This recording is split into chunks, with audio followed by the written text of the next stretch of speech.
ሌላው ከዛኛው ለአመራሩ ከቀረበው ላይ ተራኪው ምን ይላል? በክፉ በደጉ አብረን የዘለቅን የሀገር መስታወት ኢቢሲ እኛ ነን ይላል። እናችሁ በክፉ በደጉ ከዚህ ህዝብ ጋር አብራችሁ ዘልቃችኋል፣ የሀገር መስታወት ሆናችኋል። ይሄ አባባል ይገልጻችኋል። እኔ እንደ ሰው ስላልተዋጠልኝ ነው። ብዙ ክፉ ጊዜዎችን አሳልፈናል፣ ደግ ጊዜዎችን አሳልፈናል። ብዙ ደግ ጉዳዮችን ዘግባችሁልናል።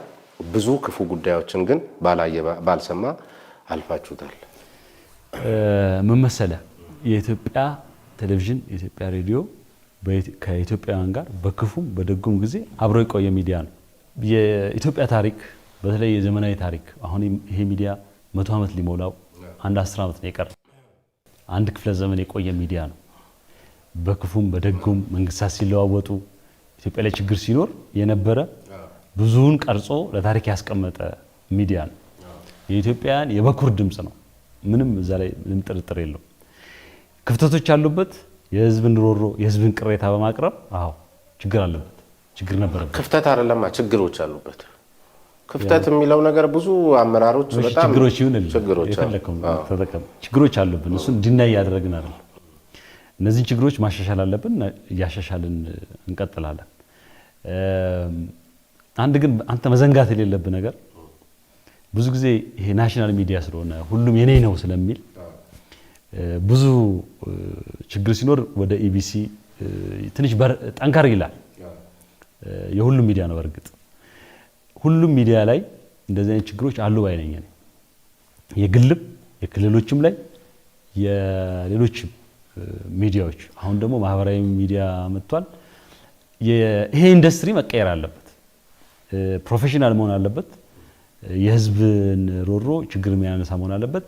ከዛ በተጨማሪ ግን ለኢትዮጵያ እድገት፣ ልማት፣ ብልጽግና የሚሰራ የህዝብን አሳሰብ የሚቀርጽ የሚያንጽ ትውልድን አንጾ የሚያወጣ ሚዲያ መፈጠር አለበት። ኢንዱስትሪ መፈጠር አለበት።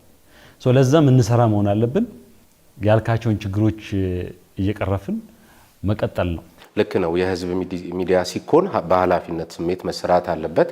ግጭቶችንና ይሄ ኡኡታዎችን አንዳንድ ጊዜ የምንዘግብበት መንገድ የበለጠ ሊያባብስ የሚችልበት እድል አለ። ግን አንዳንዴ እንደወረደ እንኳን ይሄ ነገር እዚህ አዲስ አበባ ላይ ተከስቷል ብለን እኛ ባለመስራታችን ምክንያት ማንም ገብቶ ማህበራዊ ሚዲያ ላይ እያመሰው የሞተውን ቁጥር በ40 በ60 ሺህ ጥፍ እያጠፈ እየጻፈ የበለጠ ሰው ጅምብር ውስጥ ይገባልና አንዳንድ ጊዜ የሆነ ነገሮች ሲፈጠሩ እንደወረደ እንኳን እሱን ማቅረብ መለማመድ የለብንም። በጣም ትክክል ነው። አንዳንዴ እንዳልኩ ነው። አመራሩ ሰልፍ ሴንሰር ያደርጋል፣ ባለሙያው ሰልፍ ሴንሰር ያደርጋል። ልምዱ ስላልነበረ ማለት ፍሬም አድርገህ በሚያረጋጋ መልኩ እውነታውን ባለ መረጃ መግለጽ ይጠበቅብናል። እዛ አካባቢ ችግሮች አሉብን። እንደዛ አይነት ነገሮች መስተካከል አለባቸው። በተለይ ደግሞ ህዝብ ይጠብቃል። በተለይ ይሄ ናሽናል ሚዲያ ስለሆነ ምንድነው የተከሰተው? አንዳንዴ እንደ ኮንፈርሜሽን ለማድረግ በቃ እሱ ነው ኮንፈርሜሽን ነው። ኢቢሲ ምን ብሏል ይባላል። እንደዛ አይነት ነገሮች እኛም ገምገመን የምናውቀው ችግራችን ነው። እናስተካክላለን። ወደ ፐርፌክት ወደ ሆነው መንገድ ነው የምንሄደው። ቪዥናችን እንደዛ ስለሆነ ማለት ነው። አሁን የጀመርነውን ለውጥ ቅድም አንድ ያልመለስኩልህ ቁሳቁስ ብቻ ብለሃል።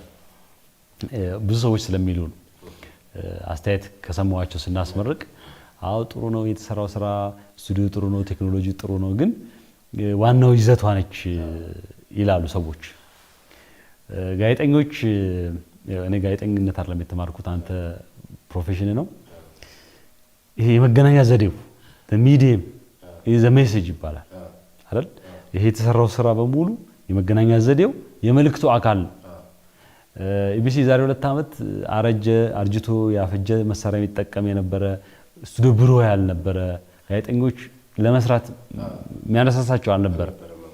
አሁን ያ ተፈቷል። ይሄ አቀራረብ ላይ ለውጥ ያመጣል፣ ይዘት ላይ ለውጥ ያመጣል፣ ሰራተኛውን ያነሳሳል። ይሄ ሲሆን አሁን የምንላቸው ይዘቶች በተለይ ደግሞ ለህዝብ የቀረቡ ይዘቶች ይመጣሉ ማለት ነው። ለዛ አሁን ምቹ መደላደል ተፈጥሯልና በተለይ ኢንዱስትሪውን ይቀይራል ባይ ነኝ። ኳልታም ይቀየራል፣ ፋናም ይቀየራል፣ የግል ሚዲያዎችም ይቀየራሉ።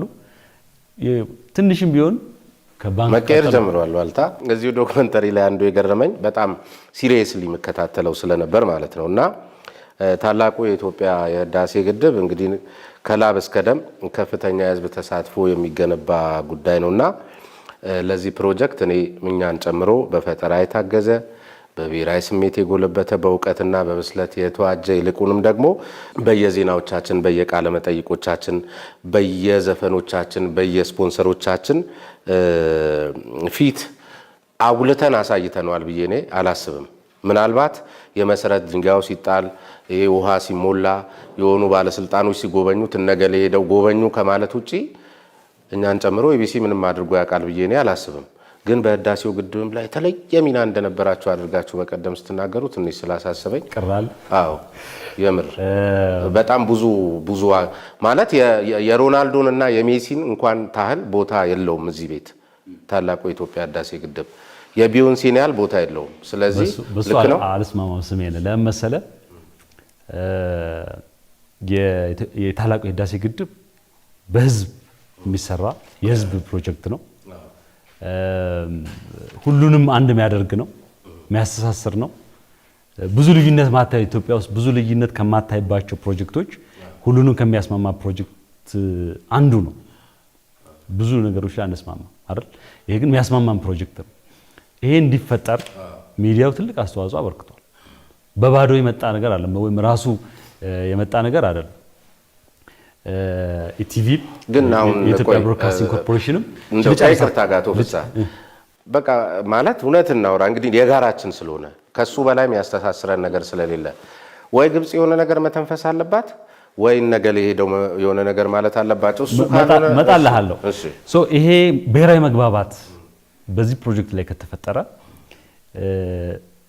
የህዝቡ አመለካከት፣ አስተሳሰብ፣ አንድነቱ በአንድም ሆነ በሌላ መልኩ ከሚዲያ ስራ ጋር የተገናኘ ነው አይደል? የኢትዮጵያ ብሮድካስቲንግ ኮርፖሬሽንም እኔ እንኳን ከመጣው በታላቁ ህዳሴ ላይ በርካታ ዶክመንተሪዎች፣ ፕሮግራሞች፣ ዜናዎች ተሰርተዋል። ስለዚህ የታላቁ ህዳሴ ግድብ ላይ ብሔራዊ መግባባት የተፈጠረው ሚዲያዎችን በሰሩት ስራ ነው ብዬ ማምነው። የኮሙኒኬሽን ስራችን አጠቃላይ ሚዲያ ስራችን ግን ግብጾች በሚሰሩበት ልክ ነው ወይ ካልከኝ አለ እሱ ላይ እንስማማለን።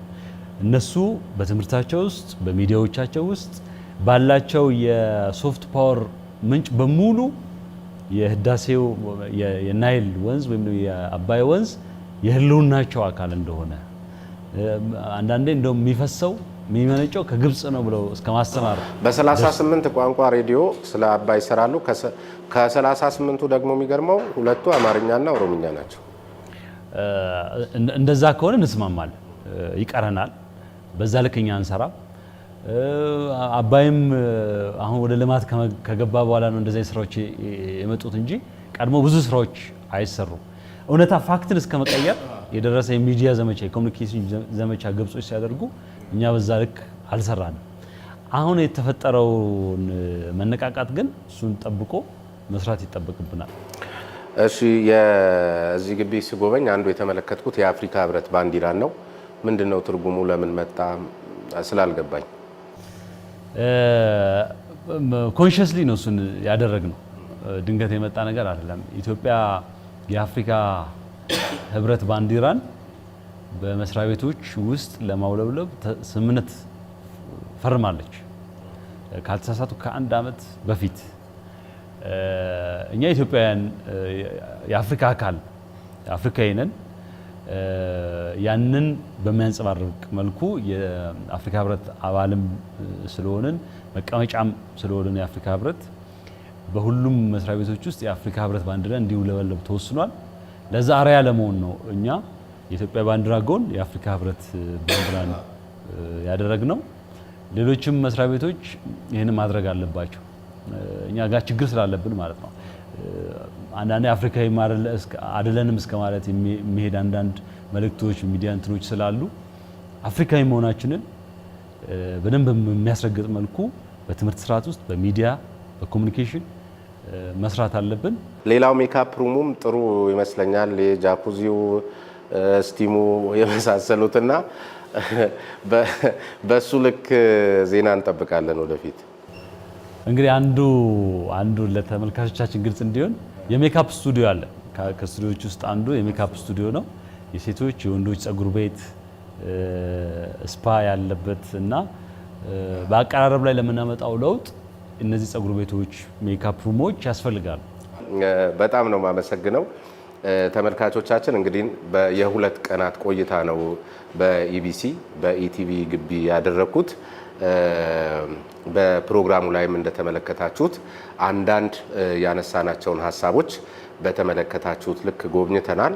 በዚያው ልክ መጠበቃችን ቢሆን ልክ ነው የሚሆነው። ነገር ግን እንደ አንድ የሚዲያ ኃላፊ የሚዲያ ኃላፊዎችም ሌሎቹም እንደዚሁ መለመድ መቻል አለበት። ሚዲያ ላይ ወጥተው ስለ ተቋማቸው መናገር መጠየቅ መቻል አለባቸው። ሌሎቹም በተመሳሳይ የዋልታም ቢሆን የፋናም የኢቢሲም የግሎቹም እንደዚህ ብዙ ጊዜ ጋዜጠኞቹ ሮሮ የሚያሰሙት ቃለ ምልልስ ጠያቂ ሚዲያዎች፣ ነገር ግን እነሱ ሲጠየቁ እሺ አይሉም የሚል ነገር አለና በአንድ ቀን ጥያቄ እንደ አርአያነት ማንሳት ስላለብኝ ነው።